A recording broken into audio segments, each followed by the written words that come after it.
So now we're up to Rav Chav Beis Amud Beis. What's the din? What's the kal vachomer? What's the logic here? Ma b'nei Yonah shelo huchshu b'gdolim. If we know that the b'nei Yonah are very limited in the fact that if they're mature past the tzihuv point, then they're completely unacceptable. And yet the Torah says that when they're young, they are acceptable. It's Torim shehuchshu b'gdolim, and din shehuchshu b'ktanim.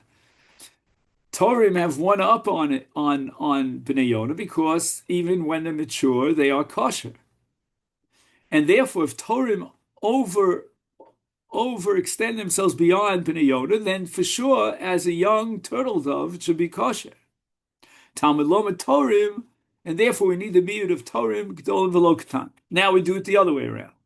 Bnei Yonah Ktanim v'lo Gdolim. Because it says the word Bnei, we know that the pigeons are young, and we need the Torah to spell that out, because if not, I would use a din to come to the opposite conclusion.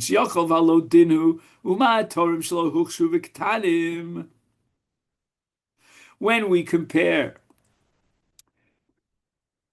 Bnei Yonah to what? To Torim, we would come to the conclusion that if Torim are acceptable when they're mature, then how much more so pigeons, which are acceptable when they're young, which Torim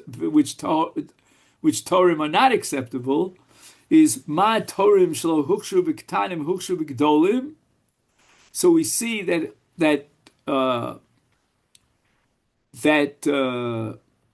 the Torah is very lenient with regard to gedolim, meaning mature, because Bnei Yonah, which are greater and extend beyond Torim, shehukshu v'ktanim, and the Torim are not hukshu v'ktanim; they have to be mature. Is eno din shehukshu v'gedolim? Talmud loma b'nei Yonah ktanim v'lo gedolim. Umay Talmuda. So what did you see in the pasuk b'nei Yonim that proves to you that Bnei Yonah means young pigeons? We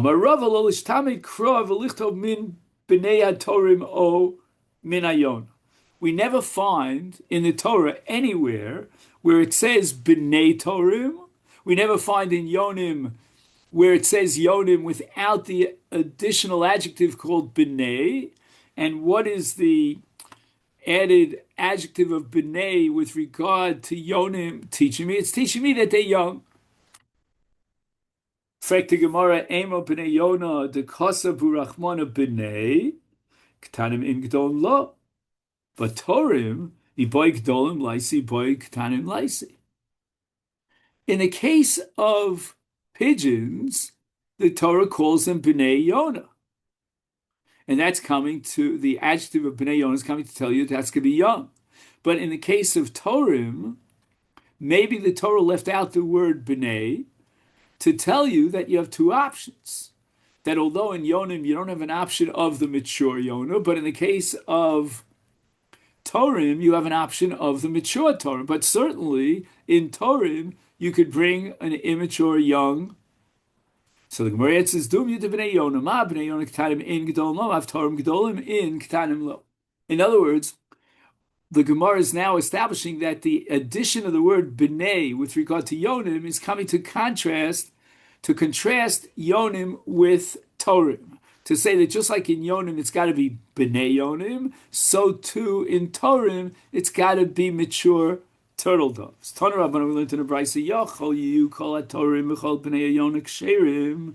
I might think, if I don't have a mute, that any tar or any Yonah is acceptable, and it doesn't have to be young in the case of Bnei Yonah, it doesn't have to be mature in the case of Torim.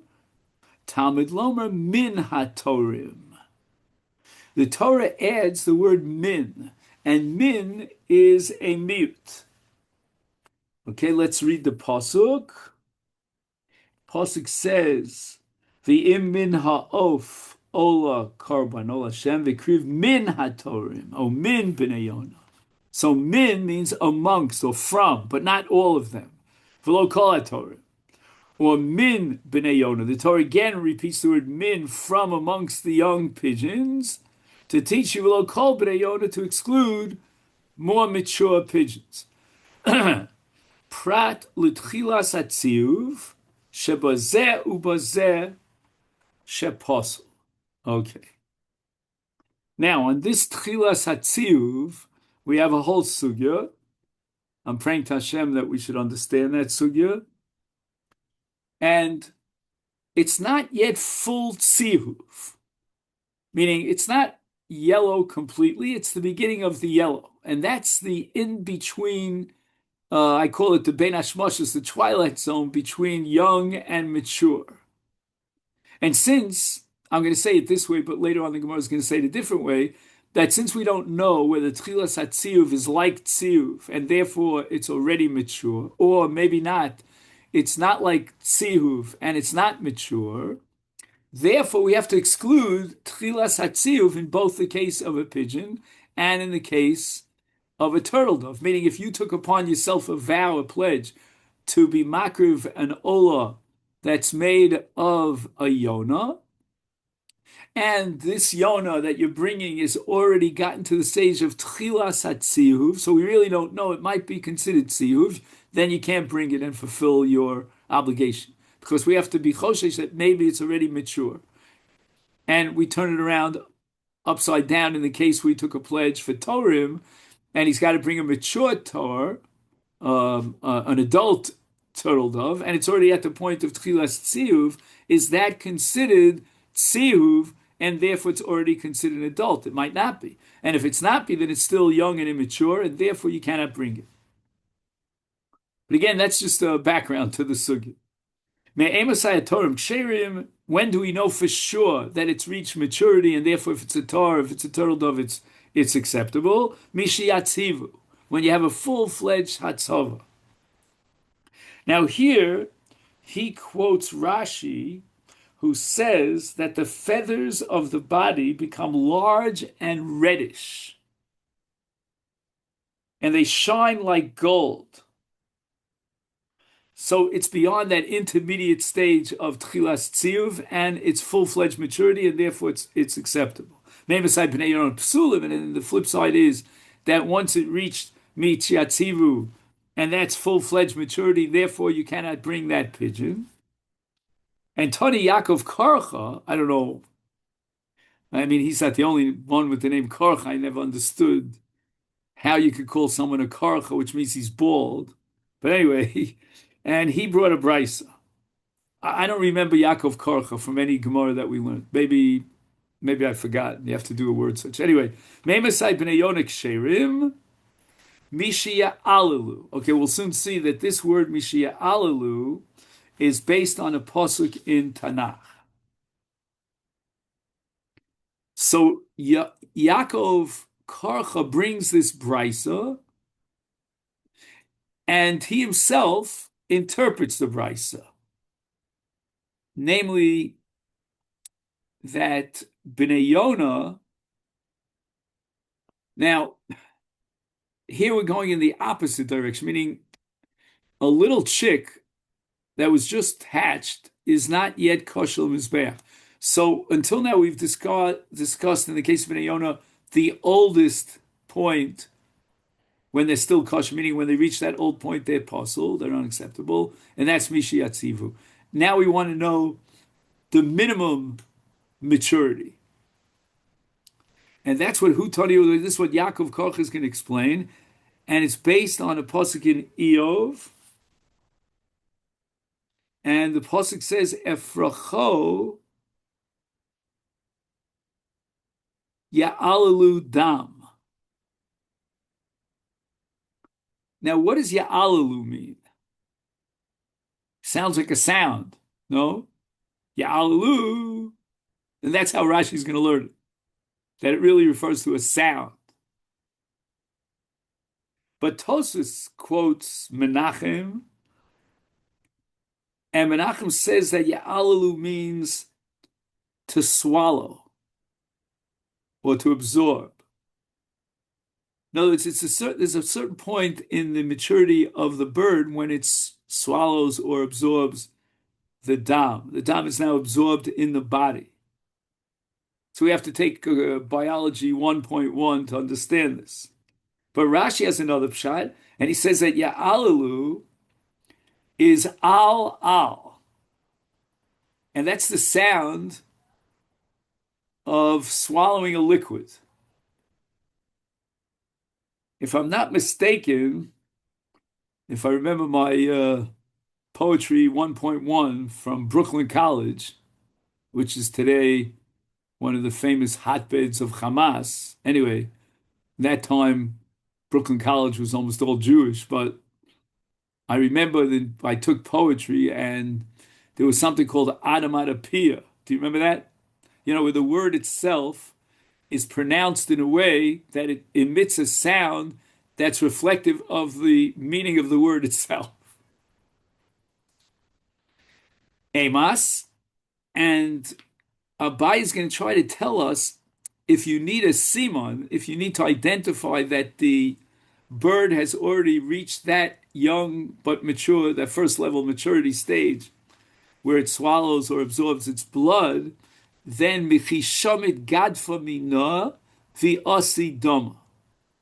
So we're going to interpret this first according to Rashi. Rashi says that as soon as you pluck out a feather, which I'm not sure you're allowed to do, but theoretically, if you were to be allowed to do that, then the bird starts bleeding, which means that proves that the blood is already absorbed into the body of the bird. However, the Rambam has a different pshat, and he interprets it to mean a wing.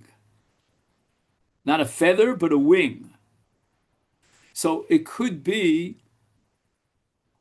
that in order, from the Rambam's perspective, just pulling out a feather would not prove anything. You'd have to pull out a whole wing. Boy Rab Zera. Okay, this is the heavy duty sugya, and it's now just about 10 o'clock. If you could go for a little,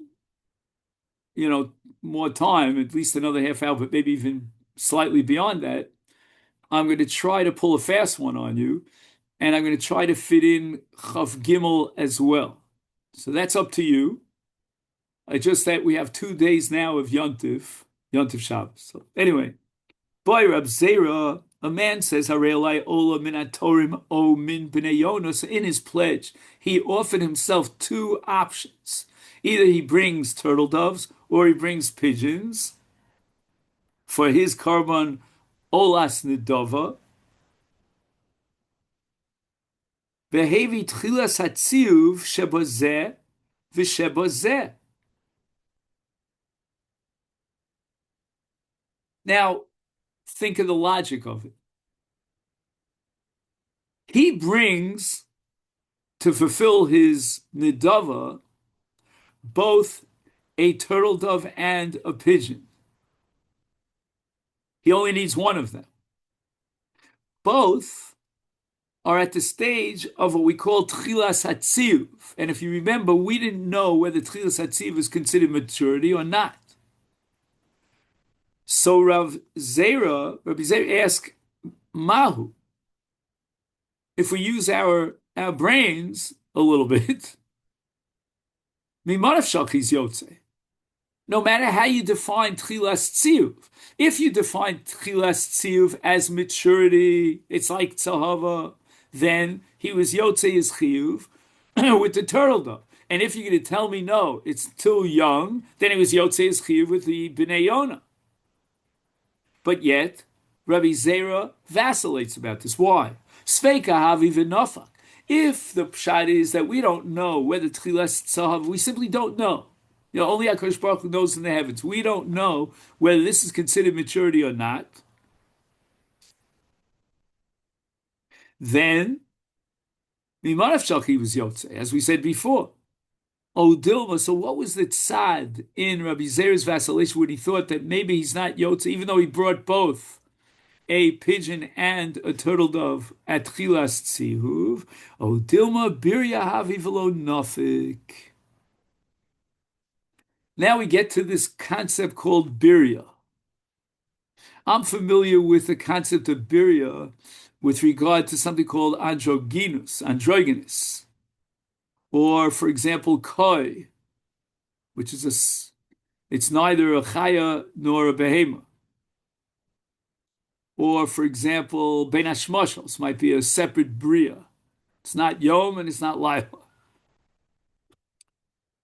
So Rabbi Zera is now raising the possibility that maybe Tchilas Tziyuv is an entity unto itself, which means that it's neither this nor that. And therefore he can't be Yotze, even though he brought two. He brought a turtle dove and a pigeon, because Tchilas Tziyuv is excluded in the case of Bnei Yonah because it's not young, and it's excluded from a turtle dove because it's not mature. It's an entity, a time entity on its own. Omarava Toshma, I am going to prove to you from a brisa that Tchilas Tziyuv is an entity unto itself. Prat l'Tchilas Hatziyuv shebazeh ushebazeh pasul. You remember that earlier we had this brisa that derived from a pasuk that we exclude Tchilas Tziyuv. This doesn't make any sense. Why would we disqualify Tchilas Tziyuv from a pasuk? I would disqualify Tchilas Tziyuv based on the fact that it's suffix. I don't know what it is. But I can explain this brisa on this derivation if I hold that the brisa is deriving from a pasuk that Tchilas Tziyuv is an entity unto itself. It's neither day nor night. It's neither mature nor young. If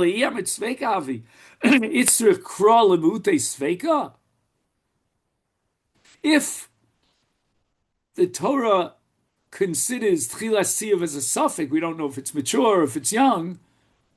So what, the Torah is coming to exclude a suffix? We never found that the Torah is coming to exclude a suffix. HaKadosh Baruch Hu, and when he writes the Torah, he knows without any doubts what the status of Tchilas Tziyuv is.